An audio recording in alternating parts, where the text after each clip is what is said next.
The chandelier over the ballroom threw shards of light like broken promises, glinting off crystal stems and sequined gowns as a string quartet drifted through the opening bars of the waltz that should have been ours. My name was on the invitation. My marriage was the reason for the band and the floral arch and the neat row of place cards picked in the precise ivory that matched my gown, still hanging upstairs, untouched. 17 years distilled into a party. And across the polished floor, in the full attention of 200 witnesses, my husband wrapped another woman in his arms and spun her where I was meant to be. People in our circle learned to whisper without moving their lips. A board member's wife tightened her grip on her clutch. A golf friend from the club coughed into his napkin. One of Hayes's partners sober, Patrician looked down at his drink the way a father refuses to make eye contact with a child who's misbehaved in public. They all saw the same thing. A married man dancing like a boy who had forgotten how to count. Her dress was the color of accusation. Scarlet fabric flared and licked the marble with each turn, catching on the light like flame. The diamond necklace at her throat flashed familiar 3 weeks ago. I held the twin of it beneath the glass counter at Tiffany's and imagined the surprised laugh I would give when Hayes clasped it around my neck. He did buy it. He just bought it for the woman currently mouthing a word at me over his shoulder. Mine. Beside me, Danielle's fingers were cold and furious around my hand. She's 15, and already the length of me, but moments like this reduce time back to the small girl who used to tangle her legs in mine on the sofa. Mom, she said, the syllable so steady it frightened me more than if she had screamed. What is he doing? The quartet sawed on. Champagne trilled in flutes. The world narrowed to the skitter of my own breath. When Danielle moved, I understood where my courage had been hiding. She cut through the room in that green dress we'd argued about, because it felt too grown now. It looked like armor. Hey, she called, voice slicing the music open. Conversations snapped shut. Phones appeared the way gulls find a ship. That's my father you're draped over. The violinist lowered his bow. The silence had a pulse. The woman tilted her chin, a beauty pageant smile selecting an answer from a crown of lies. You must be the daughter, she said. Sweetness lacquered thin over spite. How adorable. Danielle didn't blink.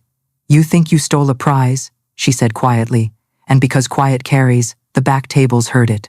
What you stole was trash he should have taken out himself. The woman's smile cracked. Her hand lifted lazy, practiced, an instinct that had met teenage girls before.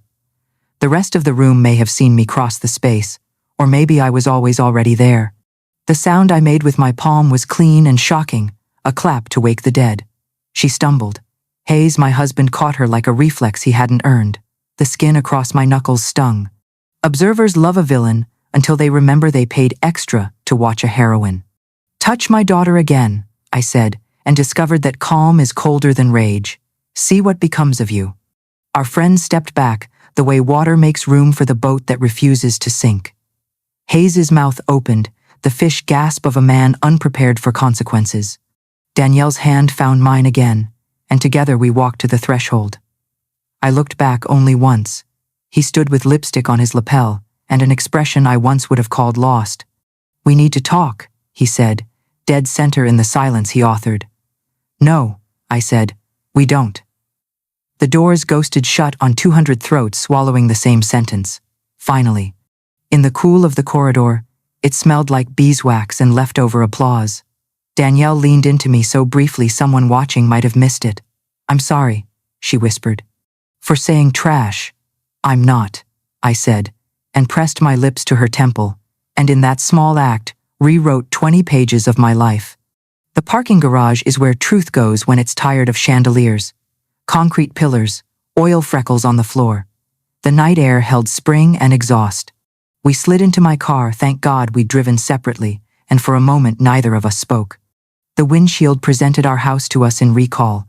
The gardenias I fussed over, the porch light Hayes never remembered to turn off, the front steps that collected our shoe prints like a family Bible collects dates. What now? Danielle asked. Her voice trembled, and then rethreaded itself with thread we both recognized. The stubborn, practical family stitch that keeps a hem when you're running. Now we pack, I said. The word felt like a switch flipping inside my chest. And we make some calls. At 11:47 p.m., Kristen answered on the second ring. Realtors see things most wives don't, fighter. You're sure you want it listed tonight? She asked, already opening her laptop by the crispness of her consonants. By morning, I said, and listened to the staccato of keys, the ceremonial clearing of a throat that meant a house had joined the river of properties. Announcements, numbers. I'll drive over with signs, she said. I'll draft the copy in the car. Danielle, packed with the efficiency of a teenager raised on emergency drills. I took the essentials I had always known, deep down, would be the essentials if it came to it. My grandmother Naomi's jewelry in its velvet box, my passport, the binder of documents I once teased myself for keeping, a stack of dog-eared paperbacks that smell like my 20s, photos of Danielle with front teeth missing, with braces shiny, with a homecoming corsage we'd made together on the kitchen counter, because florists price gouge when they smell joy. Our bedroom looked like a stranger's hotel suite. The bed had the too smooth look of a marriage trying to be tidy. On the dresser, the wedding portrait, the one friends always said, made us look like a magazine couple, caught the lamplight, and reflected it back in a way that now felt like mockery. Down in the kitchen, I chose a burner and lit the gas. The whoosh of it made me jump, then steady. The photograph curled slowly. His face blistered first and slid away into smoke. Mine held on longer, stubborn as a promise. I let the flame eat the frame and the matting and the embarrassment that had been gnawing at me for months. The bank's emergency line purred in my ear with a concierge's warmth. I need to move funds from the joint to my personal, I said. All of them. There was a pause that was not judgment, only protocol. And after the transfer, I added, freeze the joint, temporarily, for security. My grandmother's voice, cigarettes and citrus rose like a blessing. Never let a man make you forget your worth, child.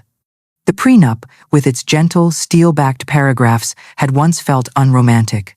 Romance, it turns out, is cheaper than foresight. By 2 a.m., the car was packed with everything that mattered and almost nothing that didn't. We did a final sweep. Danielle paused in the hallway, fingers grazing the height marks we'd penciled by the laundry room door. A history of bones stretching toward the future. Take a picture, I said, and she did. And I watched her swallow tears and transform them into proof. At the hotel desk, the night clerk looked like a graduate student and talked like a priest. He didn't ask questions beyond names and ID. He offered extra key cards, as if he knew the math of sudden departures. The breakfast is actually decent, he murmured, conspiratorial, like we were in on a trick together. In the elevator, Danielle leaned her head on my shoulder. My body remembered the exact weight of her as a toddler falling asleep on grocery carts. Dawn found us with a tray of room service we hadn't earned, and a view of a city that had no idea what it had witnessed. Pink snuck into the glass of the taller buildings. Someone walking a dog stopped, then checked their phone, then kept walking faster. My own phone had been vibrating against the nightstand like a trapped insect. Missed calls from Hayes stacked on missed calls from Hayes. Messages from friends, are you okay? I'm outside if you need me. Holy hell, Glad! A few from numbers I didn't recognize. Danielle padded back from the tiny coffee bar and dropped onto the bed with a sigh that sounded older than she is. Mom, she said, showing me her screen. The video had shaky framing and excellent drama. Danielle striding, the red dress, my hand, the collective inhale, Hayes's face. Under it, comments unfurled queens, crowning queens, daughters sending fire emojis, two women in their 50s swapping stories about the night they wished they'd walked out. You're trending, Danielle said, half horrified, half delighted. Congratulations, we're internet famous for 5 minutes. I wanted to be known for a novel, I said, pouring coffee that tasted like burned hope, not a slap. Maybe it's both, she said, then grew serious. You were protecting me. Her voice broke on the last word, and I realized that somewhere between the ballroom and the gas flame and the elevator, I had been breathing like a woman about to go underwater. I let my lungs fill properly for the first time in months. The sunrise set fire to the city without anyone calling the fire department.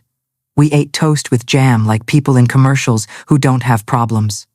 When the tray was a battlefield of crumbs, I opened the curtains all the way and let morning fall over us.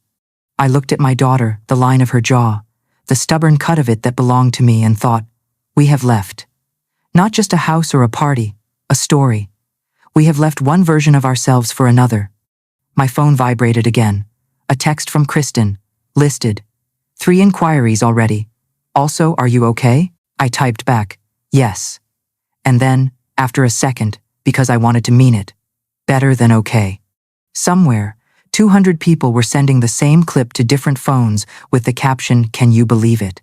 Somewhere, in a tuxedo that smelled like someone else's perfume, Hayes was opening our front door to find a metal sign stabbed into the lawn as cleanly as a sword into a map. For sale. That would be a different part of the story. For now, in a hotel room that smelled like coffee and new linens, my daughter tucked her feet under her and leaned against me, and the two of us watched day arrive, as if it were something we'd ordered and were prepared to pay for in full. By the time dawn broke, the ballroom scandal had crossed the threshold of gossip into spectacle. The slap lived on in 100 angles, shaky footage now immortalized online. Within hours, the hashtags multiplied: number justice, number homewrecker, number karma woman. I wasn't sure whether to laugh or bury my face. My daughter read the comments with the zeal of a young revolutionary. "Mom, they're calling you a legend. You don't even understand people are saying you're queen behavior." I smiled despite myself. It wasn't fame I had asked for, but something about strangers applauding a mother defending her child gave me an odd comfort.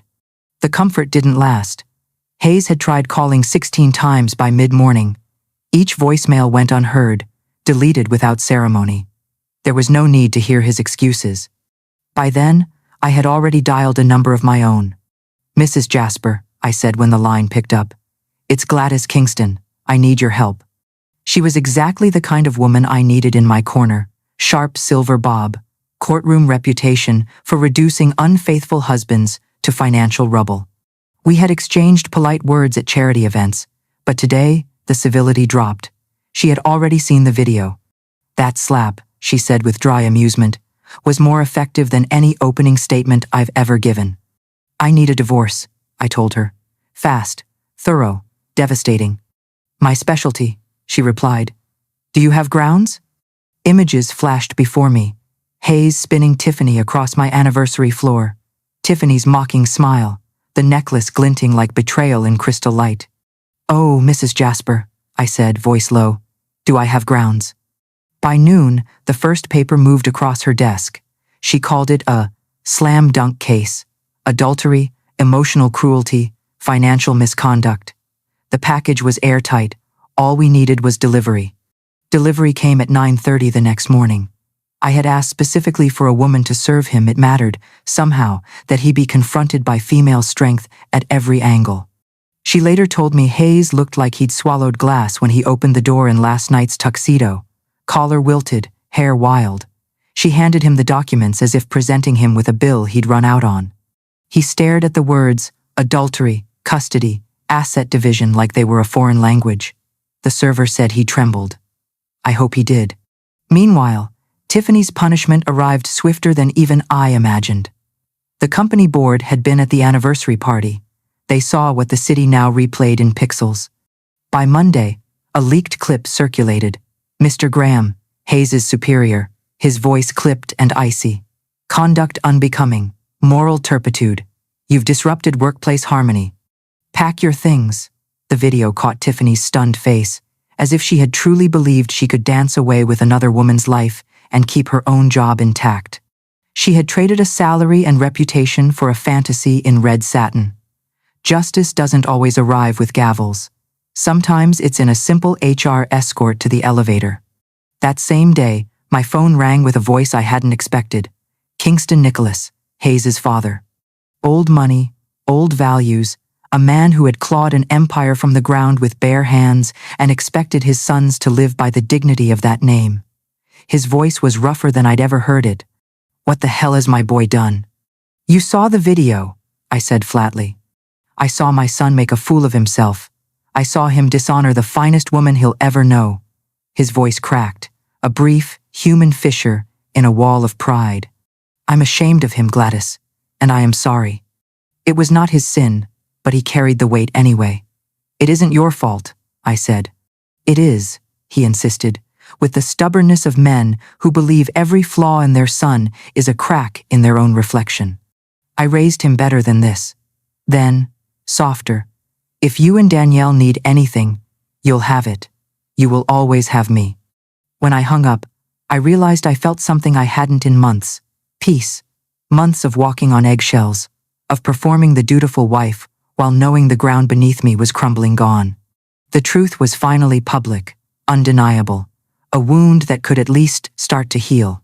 Danielle stretched across the hotel bed that night, scrolling on her phone. "Mom," she said suddenly, "you're trending again. Look." She shoved the screen toward me, clips of Tiffany's firing, stitched to my slap, edited with triumphant music, captions crowning me queen of poetic justice. I should have cringed at the voyeurism. But I didn't think.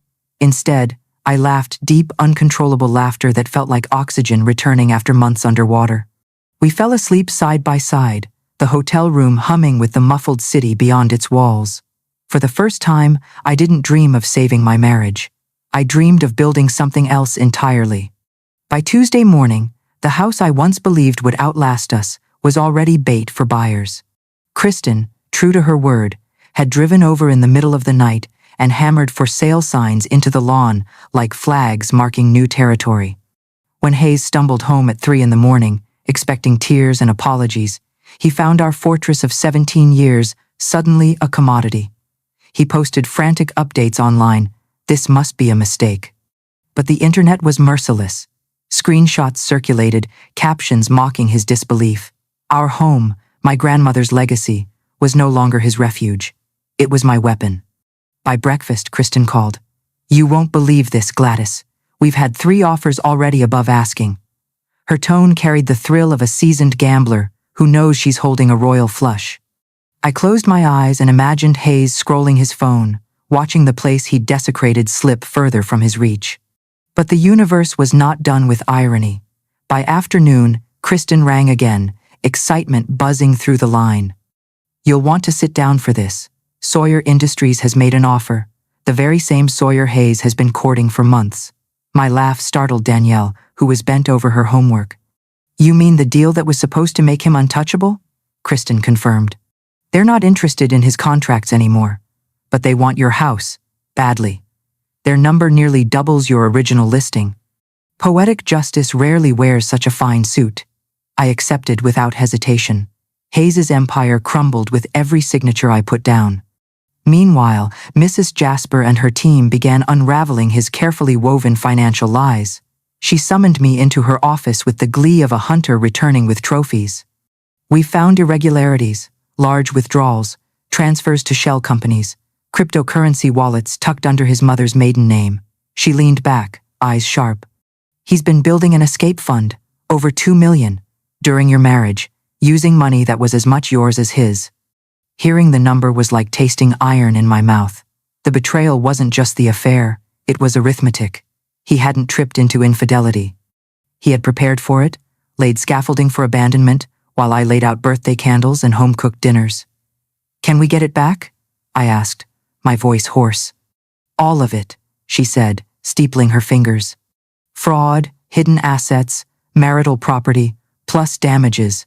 By the time we're through, he'll be lucky to buy ramen." Her satisfaction was clinical, but it made my chest unclench in ways therapy never had. That evening, Danielle and I toured apartments. The suburban mansion had been theater, columns, lawns, manicured like false smiles, a house too large to hide the loneliness inside it. Now we walked through a modern 2-bedroom overlooking the river. The balcony faced the skyline, where glass towers glowed in dusk's copper light. Danielle pressed her hands to the railing, eyes wide. "I like it," she said. "It feels clean." "Clean of what?" I asked softly. She didn't turn. "Lies. Perfume that isn't yours. The sound of Dad pretending." I signed the lease before we left. It wasn't just an apartment, it was a punctuation mark.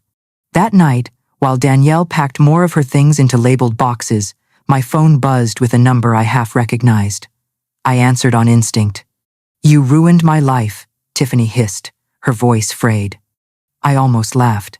"Sweetheart, you ruined your own life. You gambled a career and your dignity on a man who couldn't even stay faithful at his own anniversary party." "He loves me." "He loves himself," I corrected. "You were convenient. And now that the money is gone, you'll see just how much you mean to him." Her silence was brittle. I could picture her in some dim room, clutching her phone like a lifeline.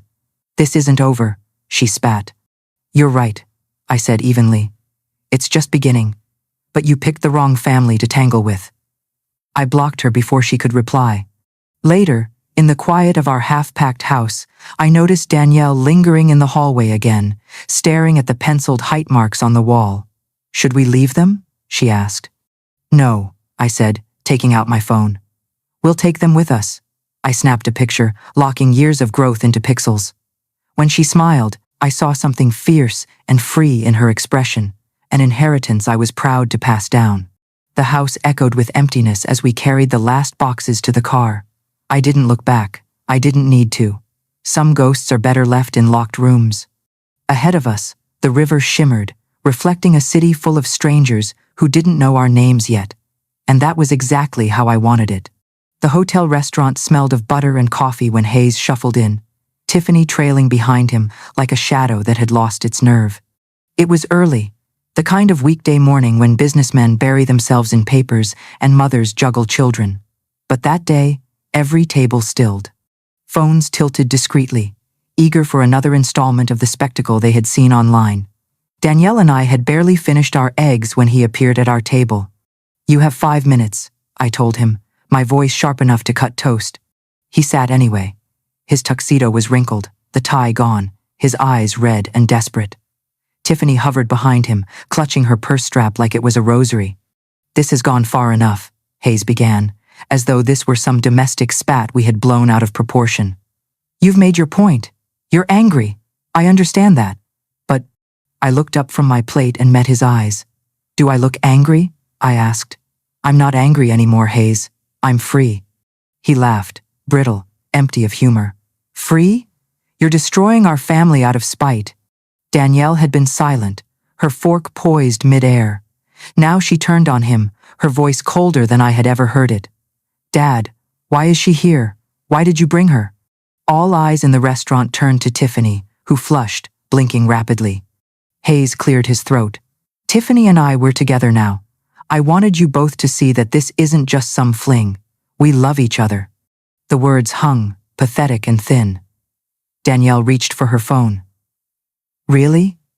She tapped the screen and slid it across the table. "Then, explain this." On the screen glared a fresh Instagram post. Tiffany posing in a bathroom mirror, captioned with hashtags that screamed "betrayal number single and ready, number new chapter." Hayes's face drained of color. "That's not... She didn't..." He turned to her, eyes wild. "Tiff?" Tiffany's voice dropped to a whisper, conscious of the phones recording from every angle. "I can't do this anymore, Hayes. I'm sorry." She backed away, stumbling toward the exit, fleeing the restaurant like a coward abandoning a sinking ship. The silence afterward was devastating. Hayes sat across from me, staring at the door Tiffany had run through, his hands trembling. "She's gone," he whispered. "Yes," I said. "She is. But she said she loved me. She loved what you could give her. That's not the same thing." Danielle leaned forward, voice sharp. "Everyone saw she was using you. Everyone but you." He buried his face in his hands, the picture of a man suddenly stripped bare. For a heartbeat, I glimpsed the boy I had once met in the library, the boy with ambition and charm, before arrogance hardened him. Vulnerable, lost, human. But compassion is dangerous for women like me. I remembered the 8 months of lies, the late nights, the smell of perfume that wasn't mine. My heart stiffened into stone. "Your 5 minutes are up," I said, rising from the table. Danielle followed, chin high. Hayes grabbed my wrist, desperation raw in his grip. "Please, Gladys, we can fix this. Counseling. A fresh start. I've always loved you." "Let go of my arm," I said, every syllable a knife. "Love is a choice you already made, and you didn't choose me." I pulled free, turned, and walked away. Behind us, his voice cracked, loud enough for the room to hear. "What am I supposed to tell people? How do I explain this?" I stopped, turned back, and gave him the mercy of an answer. "Tell them the truth. Tell them you traded a woman who loved you for 17 years for one who couldn't love you for 17 days." The restaurant erupted in whispers, scattered applause. Someone shouted, "You go, girl." Hayes shrank in his seat, smaller than I'd ever seen him. But his humiliation was only beginning. That evening, Channel 7 opened its broadcast with his face. Hayes sat in a studio across from a sympathetic anchor, wearing a borrowed suit that didn't quite fit. "It's been a very difficult time," he said, voice heavy with rehearsed sorrow. "I made a mistake, yes, but my wife reacted so extremely. She's taken my daughter, frozen accounts, sold our home, all over one dance." "One dance," he repeated, letting the words drip like pity. I watched from the hotel bed, Danielle stiff beside me. The anchor leaned in. "But reports suggest an ongoing affair." Hayes shook his head, his performance polished. "Tiffany was a friend, nothing more." My wife misinterpreted. She lashed out. "Her anger has destroyed our family." I stared at the screen, jaw tight. He wasn't just lying, he was rewriting history in real time, positioning himself as victim, me as vengeful villain. "What would you say to Gladys if she's watching?" the anchor prompted. Hayes turned to the camera, eyes glistening with crocodile tears. "Gladys, if you see this, I love you. Bring Danielle home. Let's heal together." The bile rose in my throat. Danielle whispered, "People won't believe him, right?" Before I could answer, my phone erupted with notifications. The internet had already struck back. On Facebook, Twitter, TikTok, comments cascaded like a flood. This man really thought he could gaslight the entire world? "Sir, we saw the video. One dance?" That looked like foreplay with an audience. Then, the coup de grace, leaked security footage from Hayes' office, released anonymously. The elevator, the garage, even the conference room, 8 months of timestamps, undeniable intimacy between Hayes and Tiffany. The footage went viral within hours. His interview was obliterated by hard evidence. Hashtags changed from number justice to number gaslighting, and memes sprouted overnight. His face captioned with, "Tell me you're a narcissist without telling me you're a narcissist." In the quiet of the hotel room, Danielle exhaled for the first time all day. "The internet just saved us," she said, almost in awe. "No," I corrected, pulling her close. "We saved ourselves. The world is just catching up." The next morning, the city woke up to a scandal with no room for Hayes to hide. The leaked footage had gone everywhere: morning talk shows, gossip blogs, even the business pages. Overnight, his story had shifted from tragic husband betrayed by vindictive wife to executive caught in workplace affair, exposed by receipts. The difference was brutal. Public opinion is fickle, but it recognizes a lie when shown side by side with truth. Before I had finished my second cup of coffee, the phone rang again, this time, Mrs. Jasper. "You'll want to hear this," she said, her voice bright with satisfaction. "Kingston Nicholas has issued a statement, public, on record." I felt my stomach tighten. What kind of statement? She read it to me. "The Kingston family has built its reputation on integrity, honor, and respect for family values. My son, Hayes Kingston, has violated every principle we stand for. His humiliation of his wife and daughter is inexcusable. Effective immediately, he is removed from all family business. The Kingston name will not be associated with his disgraceful behavior. Danielle and Gladys have my full support and will always remain part of this family." I sat in stunned silence, the words sinking in like sunlight after months of gray. Hayes had lost his father's empire, shares, inheritance, the trust of a man whose approval he had spent his whole life chasing. And in a twist that felt almost biblical, those shares had been transferred into a trust for Danielle. When I hung up, I called Danielle over and read it aloud. Her face lit up, both shocked and proud. "Grandpa Nicholas chose us," she whispered. "He really chose us." I kissed her forehead, overwhelmed with something I hadn't felt in months: safety. The divorce proceeded with a precision that reminded me of clockwork. Court filings, asset freezes, discovery requests. While Hayes spun in the media, Mrs. Jasper built a fortress of evidence. By the time we signed the settlement, Hayes walked away with little more than his car, his clothes, and 6 months' worth of living expenses, barely enough to survive in a studio apartment. Everything else was mine: the house proceeds, the recovered hidden assets, full custody of Danielle, and alimony payments structured so tightly that any missed installment would snap back on him like a trap. For the first time in my adult life, I was not dependent on a man's ambition. I was solvent on my own. More than solvent, I was free. The first thing I did was hire a financial advisor. Together, we spread my inheritance and the settlement across real estate, stocks, and even a few local businesses that I believed in. My grandmother Naomi had taught me never to let wealth sit idle. Money, she used to say, is like water. Stagnant, it rots. Flowing, it gives life. Now, I understood what she meant. Meanwhile, Danielle and I settled into our Riverview apartment. It was smaller, yes, but it breathed differently. No echoes of slammed doors or unanswered questions. Just space, clean and honest. We created rituals. Sunday markets where we filled canvas bags with flowers and fruit. Thursday movie nights with takeout and popcorn. Mornings where she studied at the kitchen island while I wrote. Wrote because I had finally returned to myself. What began as journal entries, private reflections on betrayal, slowly transformed into a blog. I wrote about leaving, about courage, about how to rebuild when the ground under you gives way. At first, only a few friends read, then their friends, then strangers. Before long, thousands of women were leaving comments. Thank you for saying what I couldn't. Thank you for showing us it's possible. One evening, after reading a particularly heartfelt message from a woman in Texas, Danielle leaned over my shoulder. "Mom, you don't even know. You're helping people." Her voice held awe. For once, I believed her. Not everyone had abandoned Hayes. He tried calling, emailing, sending letters forwarded through lawyers. He even texted once from California, a message that landed with the weight of dust. "I'm sorry for everything.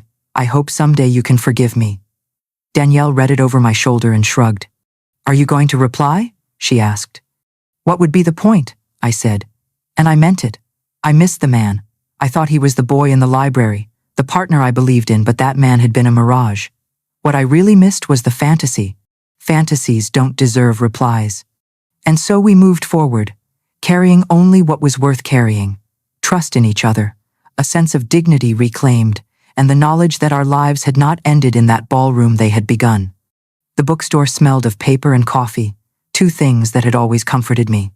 That morning, it was also filled with women. Women clutching my book, waiting for signatures, waiting to tell me their own stories of survival. I had just finished speaking about strength after betrayal when I saw him. Hayes. He stood by the biography shelves, thinner than I remembered, eyes hollow, suit hanging loose on his frame. He waited until the last woman left before approaching, shuffling like a man headed to his own sentencing. "Hello, Gladys," he said, voice breaking on the syllables. I didn't look up from stacking my books. "I have a restraining order drafted if you plan on making this a habit. Please, I just want to talk. 5 minutes." I studied him. The man who once swaggered across marble floors now looked like a ghost wearing his own skin. Against my better judgment, I gestured to the chair. 5 minutes, here, in public. He sat, and the words tumbled out. "I've lost everything. My job, my family, my father's respect, even my future. I'm living in my car, eating in soup kitchens. I can't get hired every time someone Googles me, that video appears. Gladys, I know I hurt you, but this punishment." He shook his head, tears forming. "It's more than I deserve." I set down my pen and met his eyes. "Is it?" His tears fell. "Please, mercy, a second chance." I leaned back. Memories rose, unbidden. Our 5th anniversary, when I'd cooked his favorite meal and waited 3 hours for him to come home. He'd forgotten. Our 10th, when he didn't come home at all, celebrating instead with colleagues. Our 15th, when he brought gas station flowers because his secretary reminded him too late. 17 years of anniversaries I celebrated alone, stitching hope into evenings he abandoned. "You didn't make a mistake, Hayes," I said. "You revealed who you are, a man who takes love for granted until it breaks." "People change," he whispered. "You're right, they do." I stood, gathering my books. "I changed. I learned to value myself, to build a life without you." He reached for me, but I stepped back. "You want mercy? Here it is. I won't drag this out by giving you false hope. Go build a life somewhere else." But that life won't include me. Or Danielle. She's my daughter, he pleaded. She's her own person, I said firmly. And she's chosen not to have a relationship with you. I respect her choice. You should too. I turned, then glanced back one last time. Stop feeling sorry for yourself. You're not the victim here, Hayes. You're the architect of your own destruction. Own it. His voice followed me as I walked out, fragile, pleading, but I never turned back. Years slipped by. Danielle grew taller, sharper, a force of her own. Harvard claimed her winters, debates claimed her evenings, and laughter filled our apartment in ways I once thought impossible. My blog became a book, my book became a tour, and I discovered that survival, when shared, becomes more than healing, it becomes a torch. Hayes resurfaced occasionally, like a ghost too stubborn to rest. A LinkedIn request I deleted, a text on New Year's Eve I ignored. Once, Danielle found an article, Wife Number 3 Files for Divorce from Disgraced Executive. She read it aloud at the kitchen table, then shrugged. Guess some people never change. Even Kingston Nicholas, older now but still iron-backed, called me after that story broke. Some people, he said, are determined to be their own worst enemy. He still sent Danielle flowers, still called me his daughter-in-law, still reminded us that family was who chose you, not who betrayed you. The last time I saw Hayes was not in person, but through the reflection of my phone. His final text arrived at 11:58 p.m. on New Year's Eve. It's 5 years after the ballroom. I dream about our life together. The good times. Do you ever miss those days? I looked at Danielle asleep against my shoulder, her face peaceful, the skyline glowing outside our window. I thought about the woman I had been the night of the waltz, the woman who stood frozen under a chandelier, her world collapsing. She hadn't known her own strength then, but she had found it. I deleted the message without answering. Some dances end, better ones begin, and ours had only just started.